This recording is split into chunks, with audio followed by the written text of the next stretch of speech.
Hi, I am Mark Berger, your Bitcoin consultant, Bitcoin advisor, Bitcoin mentor, and I have taught hundreds of people about Bitcoin, how to acquire it, how to store it, how to protect it, how to back it up, and perhaps most importantly, how to pass on your Bitcoin to future generations. Now, I'm going to be talking today about some of the basics of Bitcoin, Bitcoin keys, Bitcoin wallets, Bitcoin backups, how they all work, and why they are important. But first, I'd like to give a little background about myself and how I got into this world of Bitcoin, which is extremely exciting and important for human civilization, in my opinion.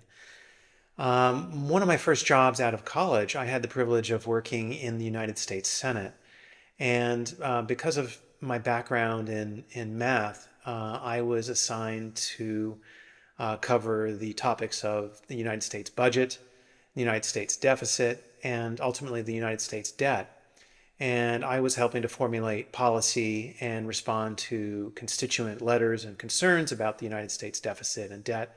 And even once I was able to put together a policy briefing and brief the senator directly. My senator from Pennsylvania at the time was named Harris Wofford. He died a few years ago, but it was a pleasure to serve him. Now, in this experience, I got a firsthand knowledge of how the U.S. Financial system, the government financial system, is actually a Ponzi scheme. Now, we talk about a Ponzi scheme, let's define what that is. A Ponzi scheme takes in new money from investors to pay off old investors. But the Ponzi scheme itself doesn't actually generate any value, it doesn't generate any money. And so this is what the US has been doing for many years. And I discovered this in the Senate because at the time I think the United States debt was in the single trillions, maybe around $3 trillion. This is in the early 90s. And we were talking about the United States budget. And of course, one of the large budget items, even back then, was interest on the debt. And I inquired as to how were we, the American people, going to pay for the debt? And one of the senior advisors smiled and said to me, well, that's sort of the dirty secret. There's no intention from anyone on Capitol Hill to actually pay back the United States debt. The United States will continue to run a debt for as long as the United States exists and probably long afterwards. So that was my first wake up call that the whole idea of having a debt and never paying it back was really not financially sound in my view. And I knew there was something very wrong with that.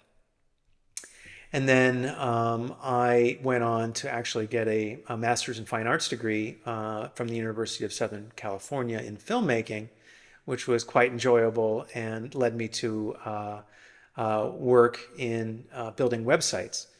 And then it took me actually to an online stock market simulator in Montreal in 2007, 2008, 2009. And that was during the great financial crisis of the housing crash, the credit default swap fiasco. Um, Wall Street banks were writing derivatives against mortgages that did not exist. And then they tried to stick it on homeowners, these debts onto homeowners. The whole thing was enormous financial fraud. And I saw firsthand how horrible these financial shenanigans were and how money is simply printed out of nothing. Derivatives are created out of those. They are financial weapons of mass destruction, as Warren Buffett once said.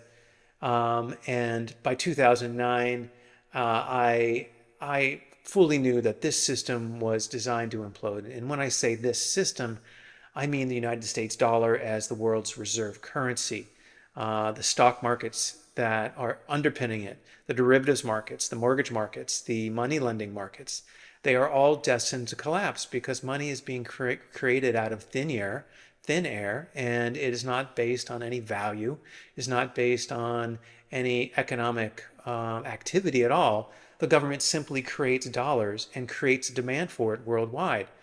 And people in the United States have been living with this benefit for decades now, probably since 1971 when President Nixon took us off the gold standard to be able to redeem dollars for gold.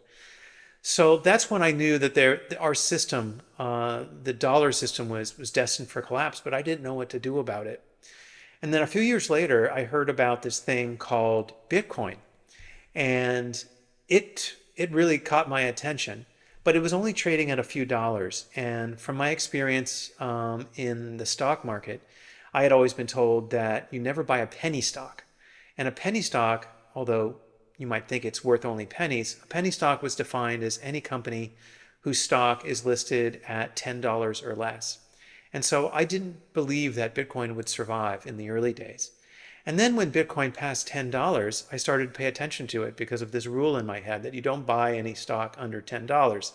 And at the time, I still considered Bitcoin something like a stock. I didn't really understand it. So I started looking at Bitcoin and I started dipping my toe in the waters, buying around 2013 and 2014 and buying some Bitcoin. And I didn't really quite understand it. So when Bitcoin tripled in 2013, I was sitting on big gains in my view. And so I sold half of my Bitcoin position back then for a 300% profit in less than a year. And I was feeling very, very good about myself of having made so much money so quickly. But then Bitcoin continued to triple from there. And I realized that Bitcoin is not like any other asset. It's not like any other investment I had ever known. And I had been investing at that time for close to 15 years, including derivatives trading and options. So Bitcoin was nothing like the traditional financial markets. And I set out to learn as much as I could about Bitcoin as to why Bitcoin was increasing so much. And this led me down a rabbit hole to fully understanding what money is, the history of money, government's relationship to money. And I grew to really appreciate Bitcoin as something unique, something that could potentially liberate humanity from this slavery system that the US dollar has basically put the entire world in, including most working Americans don't realize they're living under a system that robs from them, that robs their savings, robs their purchasing power. So I had the opportunity in 2019 to become certified as a Bitcoin professional with Andreas Antonopoulos, who is one of the early technologists who embraced Bitcoin, who really fully understand the technology behind Bitcoin and the implications behind Bitcoin and the network effects possible, and the value that Bitcoin creates for individuals when they hold it properly with their own private keys in their possession. So that set me off down a journey into helping my friends and family understand Bitcoin and get them set up with Bitcoin. And then a couple of years later, Bitcoin went into one of its cyclical bear markets, and a friend of mine said I should do Bitcoin consulting. So in 2022, I set up the website bitcoinconsulting.us, and I put out a shingle and I started helping people. And this was at the time during the truckers' strike in Ottawa and throughout Canada, where the truckers were protesting the vaccine mandates in Canada. And they drove their trucks to Ottawa and peacefully protested this draconian, unlawful decree that all Canadians get vaccinated or else they lose their jobs, they lose health benefits. And in fact, those truckers, they had their bank accounts frozen by the Canadian government. And at this time, many Canadians woke up to a very unpleasant reality. The reality that their money, that their bank accounts are not fully in their control and can be seized, taken, confiscated from them at any time the government deems that they are terrorists, or anytime the government disagrees with their political views. So I started helping Bitcoiners throughout Canada at that time get into Bitcoin. And since that time, I have helped dozens of people buy Bitcoin, store it, secure it properly, back it up, continue to acquire more Bitcoin, borrow against Bitcoin, and even do derivatives trading through options with Bitcoin. So now let's just talk a little bit about the basics of Bitcoin, about wallets, about keys, about the network, about the different types of wallets that there are, and how they all work together. Now, I think the first thing to understand is Bitcoin actually are not physical coins. They are digital in nature, and they are not actually in our possession. The Bitcoins are simply distributed around the world into everyone's computers who are running a full node, validating the consensus rules of the Bitcoin protocol and network. Now, that being said, how do you get Bitcoin? How do you get control of some of these Bitcoin? Well, this is done through cryptography, specifically public and private key cryptography. Now, a public key is like a telephone number or a postal address where anyone can call you or anyone can send you something in the mail.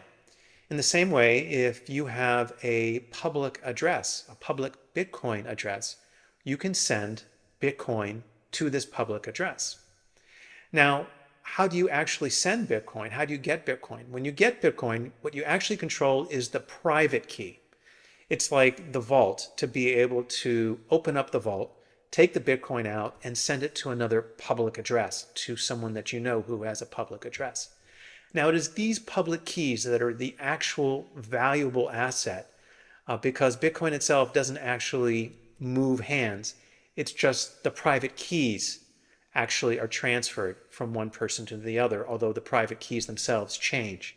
Every time you send Bitcoin through the private key to someone else, a new private key is generated for that person to then be able to unlock their vault to be able to send Bitcoin again to someone else. So it is these private keys that are extremely valuable. And these keys are a alphanumeric digit that really has no English or any other linguistic meaning. It's just data. And this is the key that must be preserved. And to do this, in the old days, we actually used to write it down on a piece of paper and then key it in. But now we actually have something that are known as wallets, which is a metaphor for, of course, the way we transact with our own money if you have paper money, and the way we've been dealing with paper money for centuries. And this wallet actually organizes all of the private keys because each private key could represent a fraction of a Bitcoin, or it could represent 10 Bitcoin, or anything in between. Just like in our monetary system, we have $1 bills or $5 bills or 10 euro bills or 50 pound notes or 1,000 yen notes. In the same way, we have private keys that can control almost any denomination of Bitcoin. So we need a wallet to organize all these denominations of Bitcoin that tend to accumulate when we become a Bitcoiner and we start accumulating Bitcoin. So these wallets are like small USB devices that are not ever connected to the internet. So they're really almost immune from hackers who are out there looking to take our private keys and the value of our Bitcoin. So this is what I do for people as an advisor, as a mentor, as a consultant, is I walk people every step of the way through getting a Bitcoin wallet to initializing it, setting it up, and putting the Bitcoin actually on your wallet so that you're in control of it. Because Bitcoin is a revolutionary technology that for the first time in the history of the world, no one can take your assets in Bitcoin. Everything else in the world can be taken from us that we store our value and our wealth in. A house can be taken from us. Gold that's in our hand can be taken from us. Money in our bank account can be taken, as the Canadian truckers learned, or anyone who has had to deal with the IRS or governments in other nations. Wealth can be taken from us at almost any time, anywhere, under any political circumstances. And this has been shown true throughout history. And Bitcoin, when it is properly stored and secured, gives us the world's first unconfiscatable asset in our possession. Under no circumstances can we be forced to give away our Bitcoin. Now, of course, we can be threatened through force, but we can die and still that attacker will never get our Bitcoin if we die with our Bitcoin. Certainly that's not something that any of us really want, but it shows you the power of Bitcoin and its revolutionary way of really enabling and encouraging peaceful relations between people. So these wallet devices are very important to properly set up and also to back up because they are electronic devices. If, for say, you go on a camping trip or you go to the beach and you happen to bring your Bitcoin wallet with you and you lose it in the water, or you lose it in the sand, or you lose it on the trail. Well, there's actually a backup available to all Bitcoin wallets that are following the protocol. And these backups are actually printed on metal plates that are extremely durable and are resistant to fire, flood, earthquakes, explosions, things like this. And they should survive virtually almost any kind of calamity that you can imagine. So we have a backup for our private keys and our wallet in case something should happen to our electronic wallet, that if it's stored in a chest of drawers somewhere, and there's a flood in the house, or if there's a fire in the house, or if there's theft in the house, we're not totally without access to our Bitcoin. And so this metal plate that has backup words on it that can be reloaded into any other new, fresh Bitcoin wallet, and we can recover our private keys. Now, our wallet should be stored in a separate place from our backup plate. And I'll go through a personal plan with every one of my clients to determine what is the best setup for you in terms of your family situation, your life situation, your homeowner situation, and how's the best way to set this up. And this single wallet configuration is very useful for anyone who, say, has less than about 10,000 US dollars. Once you start getting above 10,000 US dollars, we can enhance your security to even higher levels to give you greater fault tolerance and greater security against losing and against theft of your Bitcoin. And this is known as a multi-signature wallet setup, or a multi-wallet setup is really the way it looks. And instead of having one wallet, you have three wallets. You have three keys, three private keys to unlock this new wallet. And it takes only two out of the three keys to be able to access your Bitcoin. And this gives greater fault tolerance in case something happens to your one wallet. Then you have two others that you can then access to be able to get your Bitcoin. This is also helpful if you are in a family, or if you are married or have a partner, that you can distribute the keys amongst family members, amongst your partner, your spouse, or what have you. And you can distribute these keys geographically as well to give you greater security for your long-term Bitcoin holdings of anything over $10,000. And generally, clients around $100,000 will certainly start to do this. And this gives you greater security and peace of mind, certainly at night. And there are various ways to set up, and creative ways to set up multi-signature vaults, holding all the keys within your family, or having a third party hold one of the keys for even greater distribution and security. This is known as collaborative custody. There are a number of companies that handle this. And collaborative custody and multi-sig can also be helpful for inheritance planning, and for having a designated key holder to be able to access the Bitcoin at a particular time that you can designate, or through your will named as your beneficiary.